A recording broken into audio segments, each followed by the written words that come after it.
Welcome everybody, welcome to the second talk of today at the Aquatic Animal Welfare Conference. It's great to have you all with us, so as you're just joining, I'll give everyone a bit of time to settle in and we will start shortly.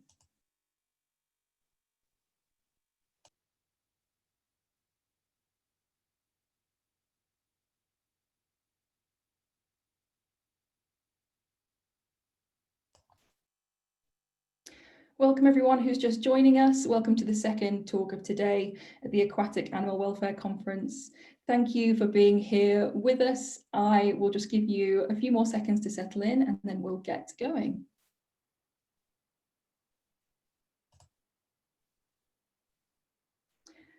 Fantastic. So welcome everybody. My name is Katie and our guest speaker for today is Dr. Hans van der Vis. Before we get started, I wanted to let you all know that we will be leaving plenty of time for questions at the end, and you are welcome to enter any questions that you have in the Q&A box, which you should find at the bottom of your screen if you just scroll your mouse along the bottom. I will be reading these questions out at the end, so please try to keep them brief and direct so we can squeeze in as many questions as possible. You can also upvote other people's questions here as well as submit your own. So if you see any that you particularly like, you can give it a thumbs up and it will go up to the top of the list. We will try to get to them all, but if that isn't possible, they will be kindly answered by our fantastic speakers, and the answers to the questions will be uploaded along with the recording of today's session. Okay, so let's get started. I would like to introduce you all to Dr. Hans van der Vis, who will be talking to us today about wild fish, capture, loading, storage, and slaughter. Over to you, Hans. Thank you for introducing me. Good morning or good afternoon, everybody. For me in the Netherlands, it's already afternoon. And this presentation is focused on finfish only. And this presentation is a result of a collaboration between Wageningen Livestock Research and Wageningen Marine Research. And I just show you the contents of my presentation. Of course, I say something about welfare aspects of fish in fisheries, capture and retrieval. I choose to use another word than loading. Loading is just one of the ways to retrieve the fish from the net, how the fish is stored and killed on board. Then I focus more on the capture processes used. And again, the retrieval and loading, and then how the fish is stunned and killed on board. And of course, stunning and killing is in experimental phase at the moment. It is not applied in practice. And at the end, I show you some final remarks. Before we start going into detail in the fisheries and the methods used, I think it's important to be aware that optimization of welfare like it can be done during rearing is not possible in fisheries. You can only mitigate the discomfort caused by the capture process, the retrieval, the storage on board. And for instance, in the European legislation on slaughtering of warm-blooded animals, it's stated explicitly that the animal is protected. So that's what I'm trying to show you here, that we can only focus to minimize the effects caused on the animal. So we focus on protection of the animal instead of optimization of welfare, like that can be done in aquaculture.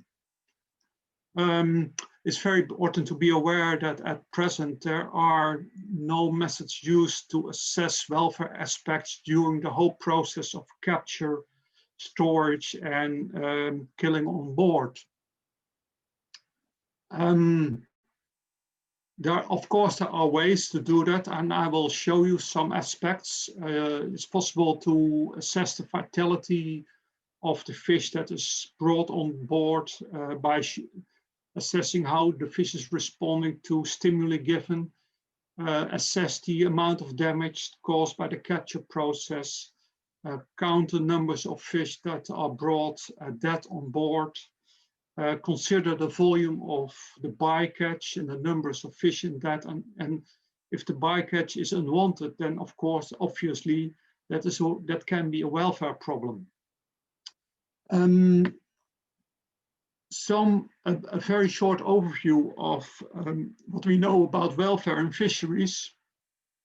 It is very difficult to establish a relationship between the type of gear used and the mortality caused by it. What we know is that when the fish are smaller, the mortality increases. This is because the swimming rate is related to the size of the fish. So a larger fish is able to swim at the same speed at which the net is towed through the sea or inland water. So a larger fish can cope better with swimming in the net than a small fish. So a very small fish become exhausted very quickly. And that is the reason why the mortality is higher for a smaller fish. Of course, when the fish are captured in deep water, the change in pressure can lead to mortality. Also, long towing times of fishing gear do increase mortality in the fish. Large changes in water temperature also result in more mortality. Air exposure contributes to mortality. A brief overview of what is happening when the fish is captured. The fish is in the net, the fish is crowded. This can lead to hypoxia, this can lead to injuries. The fish is retrieved, so the net is brought to the surface. The change in pressure can cause biotrauma. It can result in a temperature shock. The fish is handled on board. Some fishes are released when they are part of unwanted bycatch. The target fish are slaughtered on board. So this is very briefly the process that is happening. You see that this entire process results in accumulation of stressors. Some words about osmoregulation in fish. Please keep in mind that a freshwater fish is, in terms of physiology, more or less a closed system, whereas a seawater fish is drinking water to compensate for the water loss. But because the seawater has got a higher concentration of ions than in the fish itself, the fish, after ingestion of water, has to actively excrete the excess of ions. So this is a big difference between a freshwater teleost and a seawater teleost. But what is happening when the fish is captured, this whole process of osmoregulation is affected. So the balance of the ions is really seriously affected due to the process of capture. When we are talking about fisheries, it's important to be aware of that it's a huge number of fish species and the volumes are quite big. And in my talk, I only focus on fin fish that are captured. I do not focus on crustacea and squid. So here you see an overview, and I found that in a book of FAO. And you see that Alaska pollock and anchovy species are the major species that are being captured. And other species like herring are also major fish species. This is to give you an impression about the numbers, the volumes, and the variety of fish species. So that also implies that the impact of the capture process differs between fish species, and it can differ between seasons. So this is really not very simple. To give you an impression what the process of capture, retrieval, and storage and killing of fish in the Netherlands looks like, this is a scheme. The fish are captured, the fish are retrieved, so the net is brought up to the surface of the water. The loading process is used to bring the fish on board, so the net is lifted or the fish are pumped out of the net. There is a temporary storage, and after that, in case of flatfish, the fish are gutted and then they are stored in ice. In case of demersal fish, pelagic fish species like herring and mackerel, there is a temporarily holding of the fish, but then the fish are stored in refrigerated seawater, and after that, the fish are frozen. So fish species like herring and mackerel, they are not gutted on board of a fishing vessel, but they are frozen, and that's the way they are landed in the form of frozen blocks. So this is a major difference between the demersal fish species and the pelagic fish species. And to show you the complexity of the capture process, this slide shows you that when the fish are captured, then of course fishermen always want to capture the target species. So for instance, that can be plaice, for instance. Whereas in bycatch, that can, for instance, be present, but that still has commercial value. So that species is not discarded. It is also processed on board. Whereas, for instance, little crustaceans or other animals, they are unwanted bycatch, so they are transferred into the sea. And in Europe nowadays, there is a landing obligation, and that the fishermen have to land also the bycatch that was transferred into the sea again in the past, and now there's an obligation also to land these species. And this is an overview of the complexity of this process.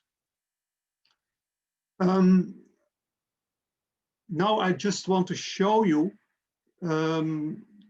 how welfare aspects can be affected, which parameters play a role during the capture of the fish. It's the type of the fishing gear, it's the type of the fishing ground. For instance, when demersal fish species are captured by towing a net across the seabed,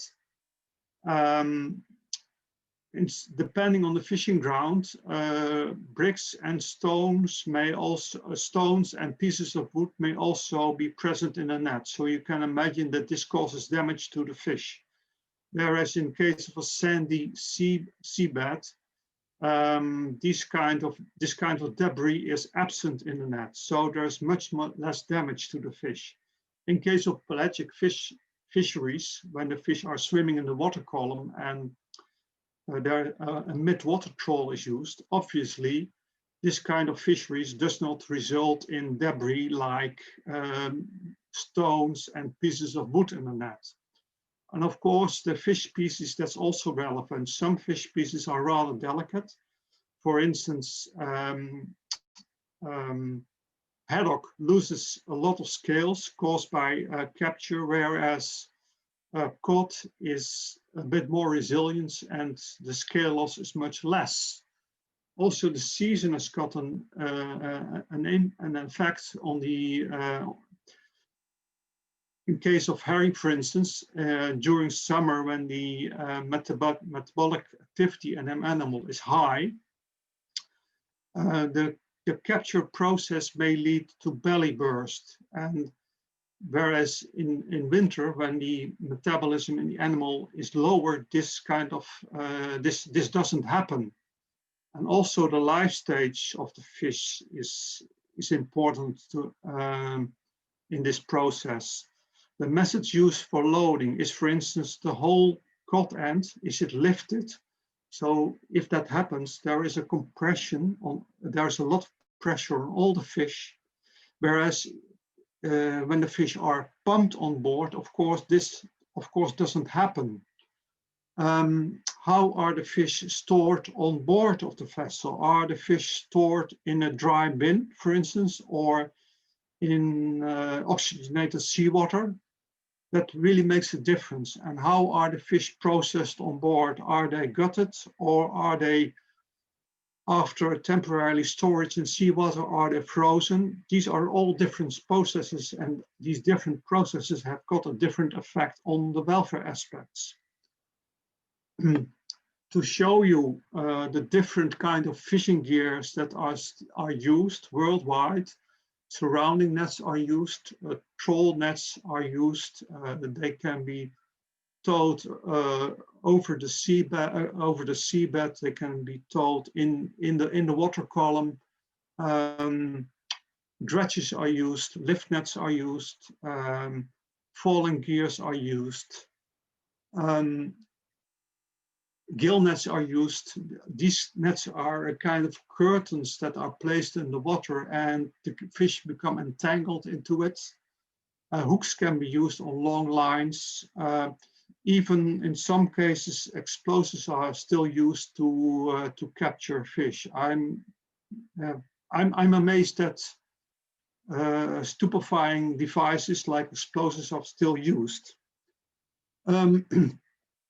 When we talk about capture of fish, for instance, a purse seine net, the net is, the ship brings the net around a school of fish.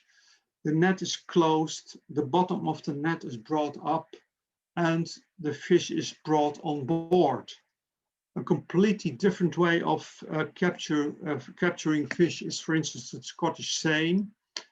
Here, a buoy is placed in the water, and the fish and the ship is sailing in the form of a kind of a circle around the school of fish, and then the ropes are used to herd the fish, because the ropes are brought together because the ship is sailing. And this is the way the fish is captured in the codend. And then after that, the codend is brought on board by a lift. Another way of capturing fish is the otter trawl. Here, the net is towed over the seabed, and so-called otter boards, they are used to open the net. When the ship is sailing, the otter boards behave a bit like the wings of an aeroplane. They open the net because the speed of the fishing speed, the board starts to move, and that will open the net. And this kind of gear is used, for instance, to capture cod and haddock, and also plaice. Mid-water trawl is used to capture herring and mackerel and horse mackerel.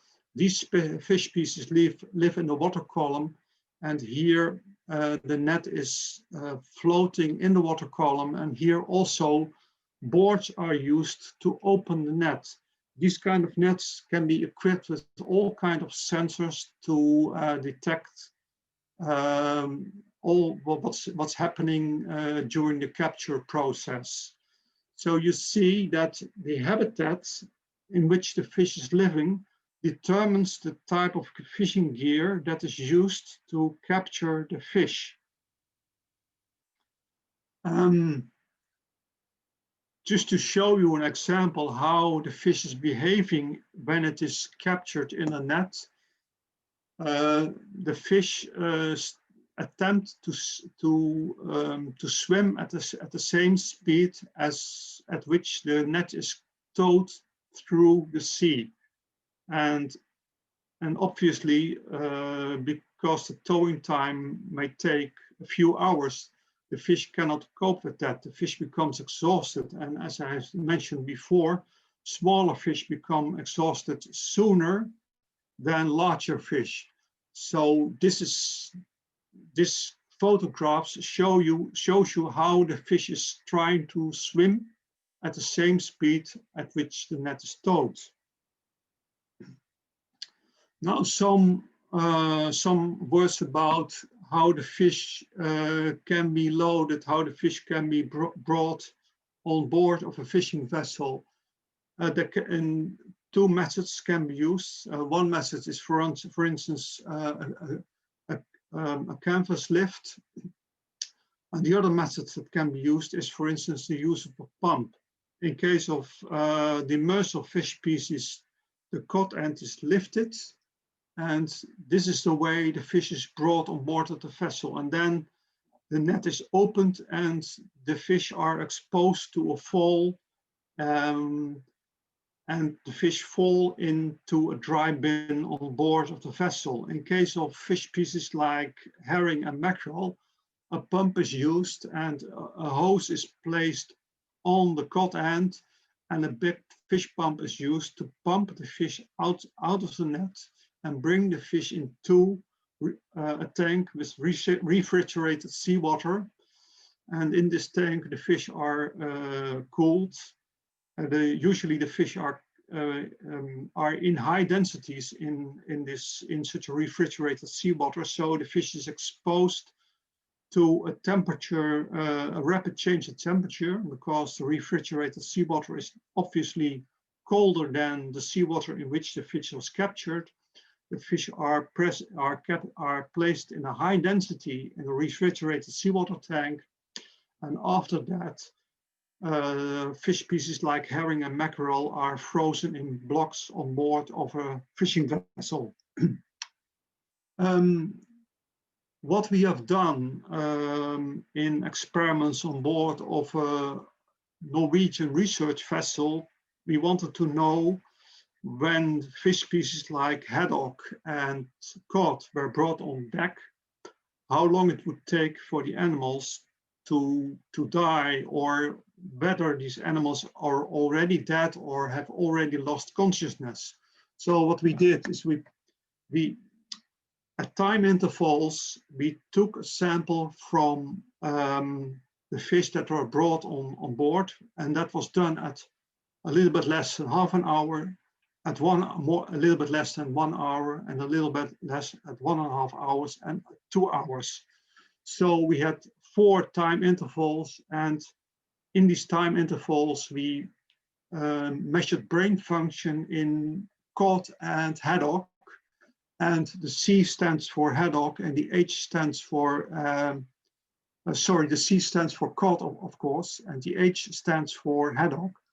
And what you see in the upper part of this slide is that after half an hour, we could still register a normal EEG, so the fish was still conscious. And after 2 hours, the fish had not lost consciousness. So during this storage period on board of a vessel, the fish was still conscious. The fish did not lose consciousness. We observed the same result for haddock, and people assumed that haddock would lose consciousness quicker because of the loss of scales. And we had the impression that a haddock is more delicate, and therefore we assumed that this species would lose consciousness quicker. Well, we found out it did not. So these results show you very clearly that it makes sense to stun a fish before you kill it, because when fish species like cod and haddock are brought on board of a vessel, even after a storage period of 2 hours, these animals were still conscious. So to protect the animal, we prefer to stun them and then kill them. Now some information on stunning and killing. And stunning means that you want to induce a loss of consciousness and insensibility without avoidable stress. And after that, you kill it, so you are sure that the animals are killed while being unconscious. And slaughter means that the animal was killed by bleeding it. And in the past, we have done an inventory study of killing methods and how fast, it results in loss of consciousness. Asphyxiation, that means that the fish are left to die in air. It's a slow process to lose consciousness. In case of sea bass and sea bream, it takes 5.5 minutes, where behaviors are lost faster. So when the animal is not showing any movements, it may give the impression that consciousness is not lost, whereas the EEG data, so the electrical activity in the brain, may show you that the animal is still conscious. And also cutting of fish is not an effective way to kill fish quickly, because we've observed that even after electrical stunning, so we made sure that the animal had lost consciousness, and then we applied gutting as a killing method. We found out that the loss of blood was not sufficient to kill the fish. So after a while, the fish recovered. So obviously, gutting is not a way to kill a fish quickly, because even after electrical stunning, the fish still recover. Chilling in ice. We also noticed that this also doesn't result in a quick loss of consciousness. Chilling in ice is causing a lot of stress because of the rapid drop in temperature. A throat cut that results in a massive loss of blood is probably, that's what I expect, causing a more rapid loss of consciousness. But how rapid that is, we don't know. We expect it will take more than a few seconds. So also a throat cut without stunning the fish first is not recommended. On the next slide, I will show you why chilling in ice results in a slow loss of consciousness. And this work was done by the University of Antwerp and the University of Nijmegen. In this experiment, they used a common carp, and the common carp was exposed to a rapid drop in temperature. And this was analyzed by using functional MRI. What you see here is the top of the brain of the animal, the top of the head. In the middle, you see the brain, and on the left and the right, you see the eyes. And when the animal is exposed to a drop in the temperature, what you see here on the next slide is that the flow of well-oxygenated blood from the gills to the brain is reduced. And that's what is indicated by the red color. So less blood is flowing from the gills to the brain during this rapid chilling of the fish. The thing is that when the fish is placed in cold water or ice, then obviously, because of the large surface of the gills, this is the place where the blood is rapidly chilled. So the cold blood is not, the volume of the cold blood that normally goes to the brain is reduced. So this is the way the animal is protecting its vital organ by reducing the blood flow to the brains. So this is why it takes a long time for a fish to lose consciousness when they are placed in ice water. To give you an overview of the steps that in the process of stunning and killing, I show you this slide. The fish is loaded, the fish is temporarily stored, and the fish is stunned prior to killing it. In case of electricity, you have to use a killing method because electrical stunning is a reversible method. That means that the fish recovers from it. So the only way to prevent that is to apply a killing method while the fish is still unconscious. There are three methods for stunning of fish. Percussion can be used, whereas this is an irreversible method. A stunned fish by percussion does not recover. For electrical stunning of fish, there are two methods available. Stunning after dewatering. Here the fish can be placed, for instance, on a conveyor belt, and the conveyor belt is the negative electrodes, and the spoon hanging above it are the positive electrodes. The fish can also be stunned in water, and here you see a very simple figure with two electrodes, and the fish is between it when the fish is stunned, of course. If you want to put stunning and killing into practice, it is important that two steps are used for that. And these steps are recommended by the European Food Safety Authority in Parma. First, you have to establish the specifications for an immediate stun, so stress is minimal or avoided. You need EEG data to establish whether the voltage in the amperage or the force of the blow to the head is sufficient. After that, when the specifications are available, trials in a commercial setting have to be performed.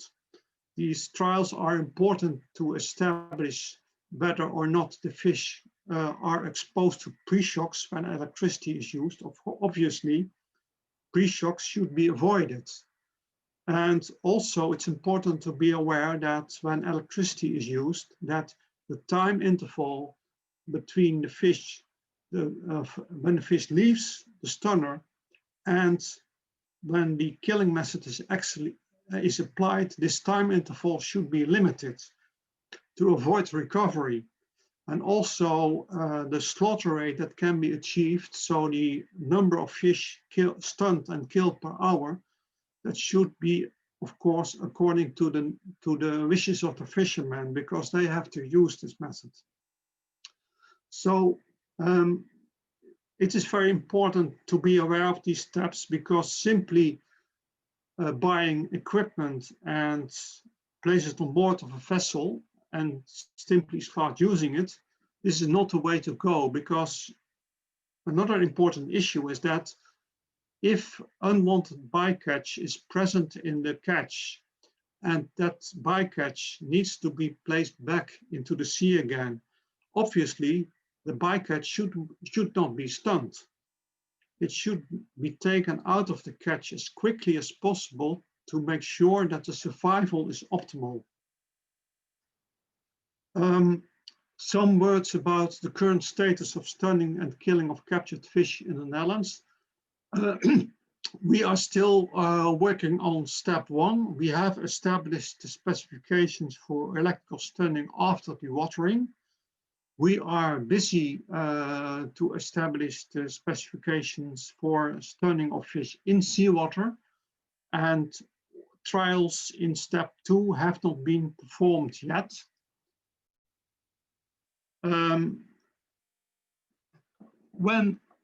To summarize the present status of welfare of fish in capture in fisheries, it is important to reduce unwanted catches. Obviously, when the volume of the unwanted catch is reduced, it's better for welfare because the numbers of fish are lower. It is important to develop monitoring methods to assess welfare aspects during the process of capture, retrieving, storage on board, and stunning and killing. What is important for implementation of new methods, that is to get them accepted, is to seek a win-win benefit between welfare and operations. Obviously, when the fish is less damaged, shelf life can be prolonged. When the fish is stunned, gutting can be performed automatically. So stunning can pave the way for streamlining the process used on board. So there can be a benefit. And I think these benefits are very important to get acceptance for improvement of welfare of fish, of welfare aspect, improvement of welfare aspects. To summarize, contrary to rearing of fish, it's not possible to optimize welfare aspects. It's only possible to protect the animals during the entire process that is used at sea. As I mentioned before, it's important to seek a win-win benefit between welfare and operations used in fisheries.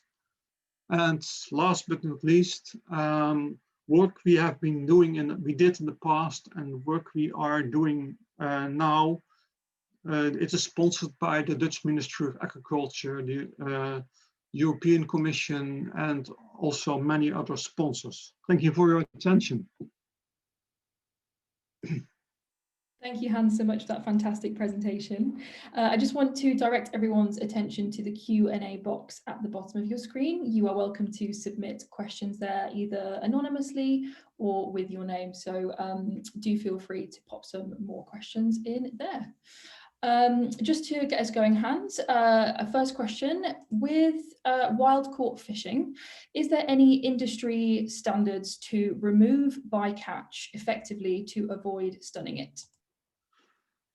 What I know of it, I think it depends on the type of fisheries. What I know of it, it's with regard to the commercial fish species captured. It really depends on the way the processing line of a vessel is constructed. In some cases, when the fish is brought on board, the bycatch is taken out immediately and transferred back again into the sea. Whereas on board of other vessels, they start selecting the marketable fish, and then the unwanted bycatch stays on the conveyor belt, and this conveyor belt brings the fish back into the sea. So really, it depends on the gears on the fishing vessels. There is no standardized way as far as I know it. That's great. Thank you, Hans. The next question is from Vicky. Thank you for a great talk. How likely is the bycatch to be alive after being kept in the nets for hours and also suffering exhaustion? How many? I think when you think about bycatch, like an edible crab, for instance, because of the shell, the animal is well protected. So it is highly likely that these animals are alive.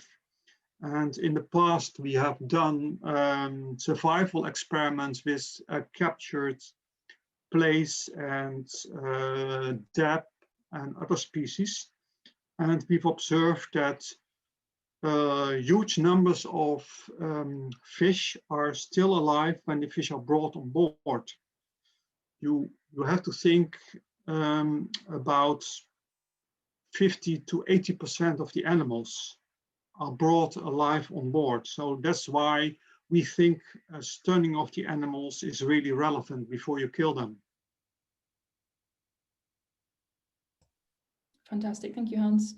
Next question, what is the status of stunning of plaice?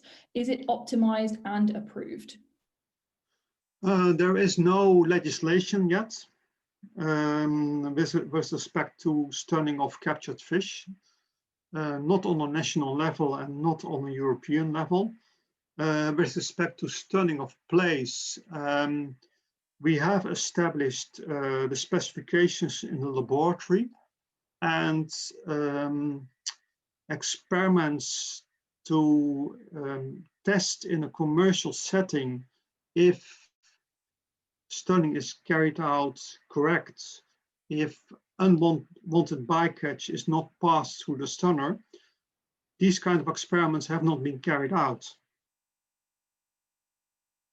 that's the status at the moment. That's great, thank you, Hans. I guess following on from that, Graziano says, "Hi Hans, nice to see you. Great talk, very informative, and a very nice presentation. Why do you suggest no stunning of bycatch? Maybe they missed something, and they will be in touch soon." Yeah, the reason bycatch is it's a good question. I will provide a little bit more background information. For a part of the bycatch in the European Union, there is a landing obligation. Obviously, this part of the bycatch that has to be landed, but it cannot be sold for food purposes, it makes sense to stun and kill that part effectively. Whereas the bycatch that does not have to be landed and that part is transferred into the sea again, obviously you want to keep that part of the bycatch alive. So you do not want to stun that part. The part of the bycatch that has to be landed because of the landing obligation, that's the European law, obviously that part of the bycatch you do want to stun. Fantastic, thank you, Hans. The next question is from Haven. So he says, "Do you think we ought to be advocating that fishing vessels switch from a lower welfare capture method to one that is less bad? Would this be viable for fishermen? And if so, which capture methods should we advocate against and which should we advocate for?" Sorry, could you repeat that question? I missed the first sentence. Yeah, of course, Hans. So do you think we ought to be advocating that fishing vessels switch from a lower welfare capture method to one that is less bad? Well, I think if you really want to change current practices, I think it is very important to collaborate with fishermen and to help them to improve current practices and also to help them to get a premium price for the fish they sell. Because they run a business, you know, if they can benefit from improving welfare aspects, it will certainly help that they start using these methods. This is the view, because we do collaborate with fishermen, and we try to put electrical stunning into practice. So hopefully we can start experiments soon to test it in a commercial setting. But in talks we have with fishermen, it becomes very clear that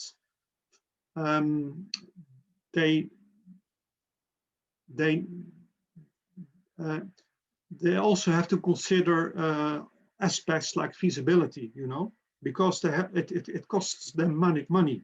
You know, they have to pay for a stunner, they have to educate staff, things like that. Thank you, Hans. Okay, the next question is from Sunil. "Hi Hans, great to see this topic discussed. Have you seen the systems developed in New Zealand which keep fish swimming and in control during the time in the net sock and then lift the fish from below rather than pulling them up to get them on board? If you have seen them, what do you think of them?" Sorry, I haven't seen that. I think it's an interesting development. If you can provide me with some information, I'm definitely interested in that, because I know that there is also a research carried out in Norway to make the codend bigger. So there is less compression in the codend, because obviously that is one of the welfare issues. And if you can avoid a high density of fish in the codend, that is better for welfare. But I'm looking forward to that information. I didn't know it. Thank you. Great. And the next question is from Jose. He says, "Thank you for the excellent talk. Has the reduction of oxygen in water been proven to render fish unconscious once on the boats? In your expert opinion, would it be commercially viable?" Sorry, could you please repeat that? Yeah, of course. Has the reduction of oxygen in water been proven to render fish unconscious once on the boat? In your expert opinion, would it be commercially viable? Well, of course, a lack of oxygen results in loss of consciousness, but it is highly stressful because the fish is suffocating. And even for livestock, you know, when these animals are bled without stunning them first, they die from hypoxia while still being conscious. And even for livestock, we don't think that is acceptable. In case of fish, fish brains can cope with hypoxia longer than mammals. So in case of fish, when you expose them to air or hypoxic water, loss of consciousness is too slow. So that's why I recommend to stun them first. Thank you, Hans. The next question is from Nilantha. Very informative presentation, and thank you for that. My question is, what are the main barriers to adopt good stunning methods for commercial fisheries? Is it only due to the cost involved, or do you think that fishermen are not educated enough to see the benefits like good shelf life on products? Well, I will give two examples to explain why the technical issues you have to deal with. But before I do that, the fishermen at the moment, they think for them it can be a barrier. You know, they think, okay, I have to comply with more rules and more rules and more rules. You know. So they think it can be a barrier to run their business. And that is why I think it is very important to seek a win-win benefit between welfare and operations on board.